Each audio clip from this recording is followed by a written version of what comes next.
बेटा matric physics chapter number 1 lecture number 5 हमने last lecture में डील किया था ब्रांचेस ऑफ फिजिक्स के बारे में। अब हम ब्रांचेस ऑफ फिजिक्स के बाद यहाँ पे बात करते हैं मुस्लिम साइंटिस्ट की कंट्रीब्यूशन के बारे में, यानी कंट्रीब्यूशन ऑफ मुस्लिम साइंटिस्ट के बारे में। मेरे बच्चों बेटा हमने लास्ट टाइम जो डिस्कशन की थी वो ब्रांचेस ऑफ फिजिक्स था और फिजिक्स की 9 मेन ब्रांचेस होती है और हमने इन 9 मेन ब्रांचेस के बारे में लास्ट डे डिस्कस किया। इन तमाम कॉन्सेप्ट की बात इस वक्त अब हमें यहाँ पे बात करनी है कंट्रीब्यूशन ऑफ मुस्लिम साइंटिस्ट के बारे में। अच्छा, मैं इस कंट्रीब्यूशन को समझाने से पहले एक बात आपको बताता हूँ, उसे मेरी बात को बहुत गौर से सुनिएगा। जब कभी आप लेक्चर को सुने तो हमेशा बेटा आपके सामने एक कॉपी जिसमें आप अपने लेक्चर को नोट करोगे और जो स्टेशनरी की बेसिक रिक्वायरमेंट होती है पेंसिल और इस पेंसिल या पेन जो भी रिक्वायरमेंट होती है वो आपके सामने होनी चाहिए और आपने वर्ड टू वर्ड लेक्चर्स भी नोट करना है। इस वक्त जिस वे से मैं आपको नोट करवा रहा हूँ, मैं पूरे नोट्स प्रिपेयर करवाता हूँ और आपको वो वर्डिंग इंतहाई सिंपल लगेगी याद करते हुए। इस वक्त हमारे पास टॉपिक है कंट्रीब्यूशन ऑफ मुस्लिम साइंटिस्ट और कंट्रीब्यूशन ऑफ मुस्लिम साइंटिस्ट को समझाने से पहले एक बात आपको फिर से मैं बताता हूँ, हमेशा याद रखना कंट्रीब्यूशन कभी भी समझाई नहीं जाती, कंट्रीब्यूशन हमेशा बताई जाती है। कंट्रीब्यूशन हमेशा बताई जाती है, कंट्रीब्यूशन कभी भी समझाई नहीं जाती। ये बात हमेशा अपने जहन में बैठा लें, कंट्रीब्यूशन कभी भी समझाई नहीं जाती, कंट्रीब्यूशन बताई जाती है। बिल्कुल वैसे ही कि एक बच्चा है, उसकी कुछ क्वालिटीज़ हैं कि एक बच्चा है वो बहुत अच्छा है, वो नमाज़ पढ़ता है, पेरेंट्स की ओबे है, मतलब अपने पेरेंट्स के बात को बहुत गौर से सुनता है, समझता है, मानता है, टीचर्स की बात को फॉलो करता है, डिसिप्लिन में बहुत अच्छा है। मतलब एक बच्चे की बहुत सारी क्वालिटीज़ है, क्लास में फर्स्ट आता है, उस बच्चे का नाम सलमान है, ऐसा सपोज़ कर लें।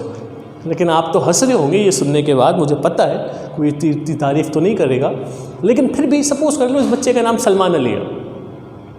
तो एक बच्चा है भाई, उसकी ये क्वालिटीज़ है सारी। तो आप जब किसी को उसके बारे में बताओगे, तो जब आप किसी के सामने उसे इंट्रोड्यूस करवाओगे तो हमेशा आप उसकी क्वालिटीज़ बताओगे, समझाओगे नहीं। आप उसे ये कहोगे कि भाई ये डिसिप्लिन में अच्छा है। तो अब इस बात को समझाई नहीं जाती, इस बात को बताई जाती है। जो कंट्रीब्यूशन होती है, जो कारनामे होते हैं बेटा, जो फॉर एग्जांपल जो भी मेरी एफिशिएंसी है वो मेरी कंट्रीब्यूशन है। तो ये बात बताई जाती है, कंट्रीब्यूशन समझाई नहीं जाती। ये बात हमेशा अपने जहन में बैठा लें। मुस्लिम साइंटिस्ट की कुछ कंट्रीब्यूशन है। हमारे पास एक गोल्डन एज था, गोल्डन पीरियड गुजरा है फिज़िक्स का, साइंस का, जिसमें कुछ मुस्लिम साइंटिस्ट थे। इस एज को इस जो टाइम ड्यूरेशन था, इसे गोल्डन पीरियड का नाम दिया जाता है। इस पीरियड को हम गोल्डन पीरियड कहते हैं। गोल्डन टाइम ड्यूरेशन गुजरा है मुस्लिम साइंटिस्ट का। बहुत बड़े बड़े मुस्लिम साइंटिस्ट के नाम है बेटा, जिन्होंने बहुत बड़ी बड़ी कंट्रीब्यूशन करके दी, वो कॉन्सेप्ट बना के दिया जिसके बारे में हमें टोटली अवेयरनेस नहीं थी। मुस्लिम साइंटिस्ट ने जो गोल्डन एज गुजरा फिज़िक्स का, उसमें जो मुस्लिम साइंटिस्ट हमारे पास मौजूद हैं, उनके बेटा आपकी जो कोर्स आउटलाइन में मौजूद है, number 1 Ibnul Haitham, number 2 al Biruni, number 3 Yaqub al Kindi, number 4 Muhammad bin Musa al Khwarizmi, number 5 doctor Abdul Salam, my favourite doctor Abdul Salam, and the last one is doctor Abdul Qadeer. Doctor Abdul Salam और डॉक्टर अब्दुल कदीर जो है, ये तो कहा जाएगा कि ये जो दो साइंटिस्ट के नाम हैं, ये तो मॉडर्न फिज़िक्स में आते हैं। ये दो तो मॉडर्न फिज़िक्स के साइंटिस्ट हैं। ये जिसमें से एक ने ग्रैंड यूनिफिकेशन थ्योरी पेश की और एक ने आपके पास न्यूक्लियर वे में, एक्सप्लोसिव वे में उस कॉन्सेप्ट को उन्होंने मज़ीद एक्सप्लेन किया। तो ये दो साइंटिस्ट जो हैं, ये तो गोल्डन पीरियड के, लेकिन बाकी ये जो साइंटिस्ट हैं, ये जो दो साइंटिस्ट हैं ये मॉडर्न पीरियड के हैं, लेकिन बाकी ये जो साइंटिस्ट हैं ये गोल्डन पीरियड के साइंटिस्ट हैं। अब मेरे सामने इस वक्त मेरे बच्चों टॉपिक कुछ ये है कि मुझे कंट्रीब्यूशन ऑफ मुस्लिम साइंटिस्ट आपको समझाना है। आपके कोर्स आउटलाइन में ये कोई 5-6 मुस्लिम साइंटिस्ट हैं और मैं इन 5-6 मुस्लिम साइंटिस्ट को आपके सामने डिफाइन करूँगा, बताऊँगा इनकी कंट्रीब्यूशन कभी भी समझाई नहीं जाती। फॉर एग्जांपल एक साइंटिस्ट है, उसने पिन होल कैमरा बनाया, तो ये बात बताई जाएगी कि भाई देखो उसने ये काम किया है। अब ये नहीं बोलेंगे उसने ये काम किया, इस बात को तो मैं समझाऊँ, ये बात समझाई नहीं जाती, बताई जाती है। हमेशा याद रखना, कंट्रीब्यूशन को हमेशा समझना इस सेंस में कि ये बात आपको बताई जाती है। अब सबसे पहले हमारे पास जो कंट्रीब्यूशन ऑफ मुस्लिम साइंटिस्ट है बेटा, जो कंट्रीब्यूशन ऑफ मुस्लिम साइंटिस्ट हमारी कोर्स आउटलाइन में मौजूद हैं, इन कोर्स आउटलाइन में मौजूद कंट्रीब्यूशन ऑफ मुस्लिम साइंटिस्ट में सबसे पहला मुस्लिम साइंटिस्ट है इब्नुल हैशम। इब्नुल हैशम क्या के कॉन्सेप्ट को, इब्नुल हैशम को मैं यहाँ पर, इब्नुल हैशम की कंट्रीब्यूशन को मैं यहाँ पर डील करूँगा।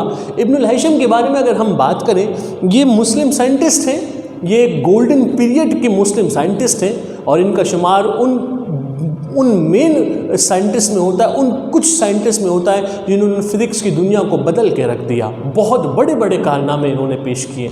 सबसे पहली बात, Ibn al Haytham he was born in Basra. Basra Iraq का एक बहुत मशहूर शहर था, बल्कि मौजूद है, अभी भी है। इराक का एक बहुत मशहूर शहर है बसरा।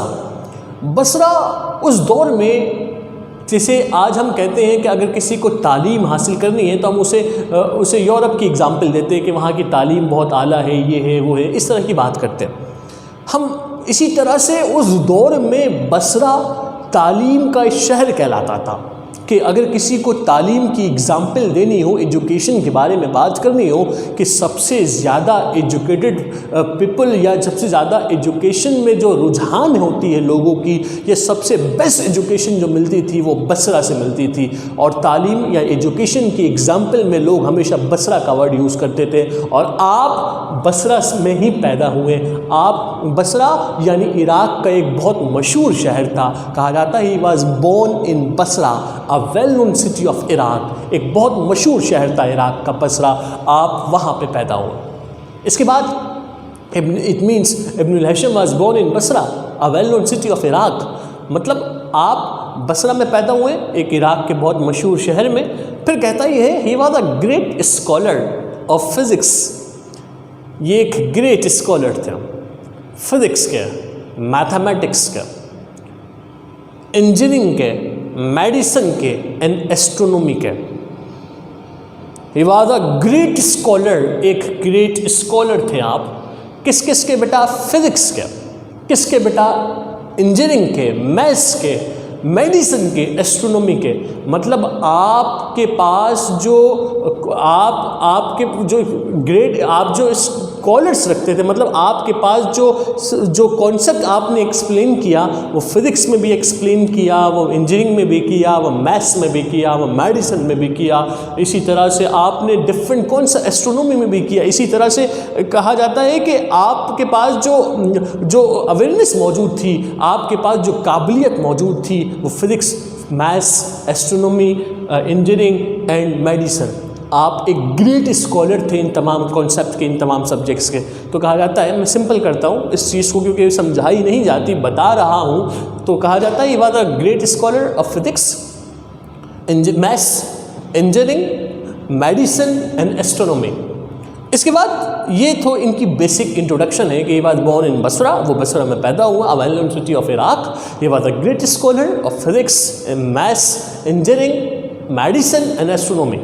मतलब आपने जो कारनामे किए, आपने जो कंट्रीब्यूशन पेश की, वो फिज़िक्स में भी की, मैथ्स में भी की, इंजीनियरिंग में भी की, मेडिसिन में भी की एंड एस्ट्रोनॉमी के अंदर भी की। आपकी कंट्रीब्यूशन बहुत सारे कॉन्सेप्ट में मौजूद है। सो आओ इनकी बेसिक कंट्रीब्यूशन के बारे में बात करते हैं। मैंने कुछ कंट्रीब्यूशन आपके सामने बोर्ड पे लिखा और आपने इन्हीं कंट्रीब्यूशन के ऊपर काम करना है। Number 1 contribution, he invented the pin hole camera. Ibn al Haytham वो साइंटिस्ट हैं जिन्होंने सबसे पहले पिन होल कैमरा इन्वेंट किया। मतलब इन्वेंट ही इन्होंने किया। इन्होंने सबसे पहले कैमरे के बारे में बात की, इमेज की फॉर्मेशन के बारे में बात की, इमेज के कॉन्सेप्ट को उन्होंने एक्सप्लेन किया।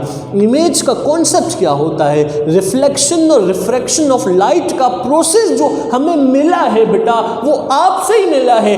इन्होंने ही कंट्रीब्यूशन, इन्होंने ही एक्सप्लेन किया लाइट की नेचर को, उन्होंने ही लाइट की इमेज के बारे में बात की। दैट्स वाई उन्होंने लाइट की इमेज के बारे में बात इस तरह से की कि कहा जाता है कि he invented a pin hole camera. इन्होंने पिन होल कैमरे को इन्वेंट किया। He invented a pin hole camera, कि इब्नुल हैशम ने पिन होल कैमरे को इन्वेंट किया। पिन होल कैमरा उस दौर में बहुत बड़ी बात थी कि सबसे पहले उन्होंने इमेज की फॉर्मेशन के बारे में बात की और इमेज से रिलेटेड उन्होंने एक कैमरे को इन्वेंट किया। इसके बाद नंबर 2 देखिएगा, he explain the process of reflection of light and gave its law.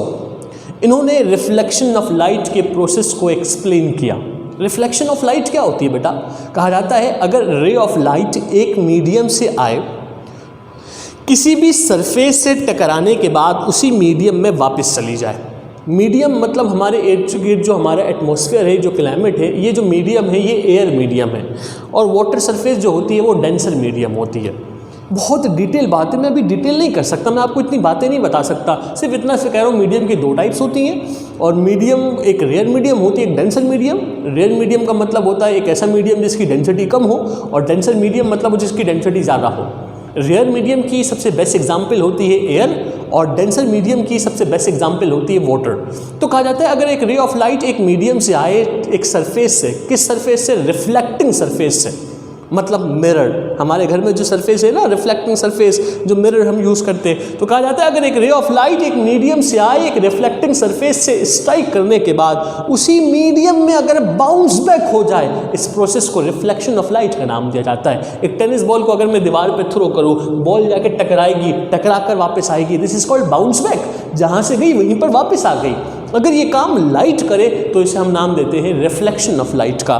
तो कहा जाता है कि क्या कहा जाता है कि he explain the process of reflection of light. इन्होंने ही रिफ्लेक्शन ऑफ लाइट के प्रोसेस को एक्सप्लेन किया, इन्होंने ही रिफ्लेक्शन ऑफ लाइट के कॉन्सेप्ट को एक्सप्लेन किया, इन्होंने ही रिफ्लेक्शन ऑफ लाइट के बारे में इनिशियली बात की। तो इट मीन्स मेरा बेटा he explain the reflection process of reflection of light. इन्होंने रिफ्लेक्शन ऑफ लाइट के प्रोसेस को एक्सप्लेन किया, रिफ्लेक्शन ऑफ लाइट के बारे में बात की और उसके लॉ को एक्सप्लेन किया, उसके लॉ के बारे में बात की। रिफ्लेक्शन ऑफ लाइट के 2 बेसिक लॉ होते हैं, first law and second law, और इन्होंने ही, इब्नुल हैशम ने ही रिफ्लेक्शन ऑफ लाइट के कॉन्सेप्ट को एक्सप्लेन किया और किस बेसिस के ऊपर रिफ्लेक्शन ऑफ लाइट होती है उनके उस लॉ को उसने एक्सप्लेन किया। तो इट मीन्स बेटा इनकी कंट्रीब्यूशन में पहली कंट्रीब्यूशन थी he invented the pin hole camera. इन्होंने पिन होल कैमरे को इन्वेंट किया, पिन होल कैमरे की इन्वेंशन को परफॉर्म किया। He invented the pin hole camera. Number 2, ही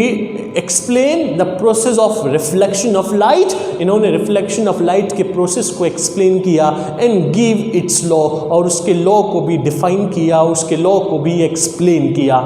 इसके बाद the next one is he described the formation of image by spherical mirror। इन्होंने फॉर्मेशन ऑफ इमेज के बारे में बात की। स्फेरिकल मिरर, देखो बेटा मिरर क्या होता है? मिरर कहा जाता है एक ऐसी सरफेस को जिससे रिफ्लेक्शन ऑफ लाइट होती है, एक ऐसी सरफेस जिसकी एक साइड पॉलिश हो और अनदर साइड से रिफ्लेक्शन ऑफ लाइट हो, ऐसी सरफेस को, ऐसी ग्लास सरफेस को हम मिरर का नाम देते हैं। मिरर की 2 टाइप्स होती है, प्लेन मिरर और स्फेरिकल मिरर। और इन्होंने प्लेन मिरर की इमेज जो होती है वो तो सिंपल होती है, हमारे घर में भी जो मिरर यूज होती है वो प्लेन मिरर होती है, लेकिन स्फेरिकल मिरर कर्व सरफेस वाली मिरर होती है जो गाड़ी की हेडलाइट में लगी होती है, जो सिक्योरिटी पर्पस में भी हम यूज़ करते हैं। तो कहा यह गया कि इब्नुल हैशम ने स्फेरिकल मिरर से जो इमेज की फॉर्मेशन होती है, उन्होंने उस इमेज फॉर्मेशन को डिस्क्राइब किया, उन्होंने इमेज फॉर्मेशन के बारे में बात की, उन्होंने इमेज फॉर्मेशन का कॉन्सेप्ट एक्सप्लेन किया। वो कॉन्सेप्ट जो इससे पहले किसी ने नहीं किया, किसी के पास वो कॉन्सेप्ट मौजूद नहीं था। इब्नुल हैशम ने स्फेरिकल मिरर से जो इमेज की फॉर्मेशन होती है, इन्होंने इमेज की फॉर्मेशन के कॉन्सेप्ट को एक्सप्लेन किया, इन्होंने इमेज की फॉर्मेशन के बारे में बात की। तो it means he describe the formation of image by spherical mirror. इन्होंने इमेज की फॉर्मेशन जो स्फेरिकल मिरर से ऑब्टेन होती है, इन्होंने उस कॉन्सेप्ट के बारे में बात की। The next one, he explained the phenomena of the moon eclipse and sun eclipse। मतलब मून स्क्लिप और सन स्क्लिप की फॉर्मेशन कैसी होती है, सूरज गिरन और चांद गिरन की फॉर्मेशन कैसी होती है, सूरज गिरन और चांद गिरन के जो प्रोसेस की एक्सप्लेनेशन थी, इन्होंने एक्सप्लेन किया। he explained the phenomena, इन्होंने उस फिनोमेना को एक्सप्लेन किया कि किस तरह से होता है। वो कॉन्सेप्ट जो आज हम ईजिली पढ़ते हैं मून स्क्लिप्स के बारे में, सन स्क्लिप्स के बारे में, आज वो कॉन्सेप्ट जिसके अंदर हम फॉर्मेशन ऑफ इमेज को इजीली डील करते हैं, आज वो कॉन्सेप्ट जिसके अंदर हम रिफ्लेक्शन ऑफ लाइट के बारे में बात करते हैं, आज वो तमाम कॉन्सेप्ट जिसके अंदर हम पिन होल कैमरे को यूज़ करते हैं, वो तमाम की तमाम चीज़ें इन्होंने इन्वेंट किया, इन्होंने एक्सप्लेन किया, इन्होंने उसकी फॉर्मेशन के बारे में बात की। तो कहा यह आता है, एक मरतबा मैं शॉर्टली रिव्यू करवाता हूँ, he invented the pin hole camera, आपने पिन होल कैमरा इन्वेंट किया। नंबर 2 क्या था, he described, he explain the process of reflection of light and give its law। Number next क्या था, he described the formation of image by spherical mirror। Next क्या था, he was explained the phenomena of moon eclipse and sun eclipse। इन्होंने moon स्क्लिप और सन स्क्लिप की formation के process को explain किया। ये थी कुछ कंट्रीब्यूशन इब्नुल हैशम की। याद रखना, इंट्रोडक्शन कंट्रीब्यूशन में नहीं आता, ये जो पॉइंट्स लिखे हैं ये पॉइंट्स कंट्रीब्यूशन में आती है, और बुक के नाम मैंने अलग करके लिखा, ये भी कंट्रीब्यूशन में ही शामिल होता है। अच्छा, इन्होंने कौन सी बुक लिखी? बट अब बुक तो बहुत सारी लिखी है, लेकिन मैंने यहाँ किसी एक बुक के बारे में बात की। इन्होंने एक बुक ऑप्टिक्स के ऊपर लिखी, आँखों के ऊपर लिखी। कहा जाता है he wrote a valuable book Kitab al Manazir on optics. इन्होंने एक बहुत मशहूर किताब लिखी थी, किताबुल मनाजिर, जिसके अंदर उन्होंने ऑप्टिक्स के बारे में बात की, ऑप्टिकल इंस्ट्रूमेंट्स के बारे में बात की, जिसके अंदर उन्होंने ऑप्टिकल इंस्ट्रूमेंट्स के प्रोसेस को एक्सप्लेन किया, जिसके अंदर उन्होंने ऑप्टिकल इंस्ट्रूमेंट्स के एक्सप्लेनेशन को परफॉर्म किया, जिसके अंदर उन्होंने ऑप्टिकल इंस्ट्रूमेंट्स की टाइप्स के बारे में बात की, जिसके अंदर उन्होंने ऑप्टिकल इंस्ट्रूमेंट्स की यूजेस के बारे में बात की। तो कहा जाता है इन्होंने एक बहुत मशहूर किताब लिखी थी, किताबुल मनाजिर, जो कि ऑप्टिक्स के ऊपर उन्होंने लिखा था। तो कहा जाता है he wrote a valuable book Kitab al Manazir on optics. So अभी इनिशियली हमने बात की इब्नुल हैशम के बारे में। मैंने इब्नुल हैशम के बारे में क्या कहा, he was born in Basra, आप बसरा में पैदा हुए, एक वेल नोन सिटी है इराक का। He was a great scholar of physics, maths, engineering, medicine and astronomy. आपने physics, maths, engineering, astronomy and medicine हर एक में कंट्रीब्यूशन को पेश किया। इनकी बेसिक कंट्रीब्यूशन क्या थी बेटा, he invented a pin hole camera. Number 2, he explain the process of reflection of light and give its law.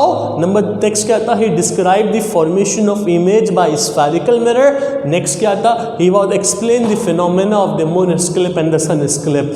The book, इनके बुक का नाम क्या होगा बेटा, he wrote the valuable book Kitab al Manazir on optics. ये था आज का हमारा topic Ibn al Haytham. I hope so Muslim scientist की कंट्रीब्यूशन में हमने इनिशियली बात की इब्नुल हैशम के बारे में, और आप सबको इब्नुल हैशम का कॉन्सेप्ट क्लियर हो गया होगा। इंशाअल्लाह नेक्स्ट लेक्चर में हम आगे के कॉन्सेप्ट के बारे में बात करेंगे।